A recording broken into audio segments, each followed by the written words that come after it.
नमस्कार मंडळी. स्टार प्रवाहावरील लग्नानंतर होईलच प्रेम या मालिकेच्या पुढील येणाऱ्या भागामध्ये आपल्याला असं बघायला मिळणार आहे की काव्य आता पार्थला म्हणते की अहो सोडा की त्या रम्याचं बोलणं मला वाटत नाही की ती यावेळेस काही कारस्थान करेल. ती खरंच सुधारली असेल.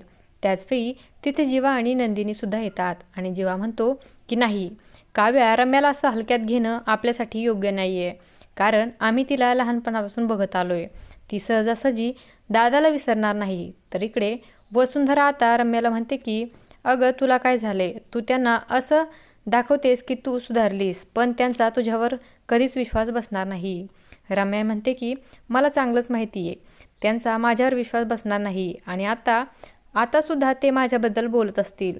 तर इकडे पार्थ म्हणतो की असं कोणाकोणाला वाटतं की रम्या सुधारली आहे, त्यांनी हात वरती करा. तर नंदिनी आणि काव्या आता हात वरती करतात, पण मात्र जीवा हात वरती करत नाही. तर सगळेच जीवाला समजवण्याचा प्रयत्न करत असतात. तर तू खूप जास्त विचार करू नकोस असं पार्थ जीवाला म्हणत असतो. कदाचित रम्याला कळून चुकलं असेल की मी तिला भेटणार नाही, म्हणून ती कदाचित सुधारली असेल असं पार्थ जीवाला सांगू लागतो. पण आता रम्या ह्या वेळेस काय कारस्थान करणार हे पाहणं अतिशय रंजक ठरणार आहे. अशाच मालिकांच्या नवनवीन अपडेट्स पाहण्यासाठी आपल्या चॅनलला सबस्क्राईब करा आणि व्हिडिओ आवडला असेल तर लाईक आणि शेअर करायला विसरू नका. धन्यवाद.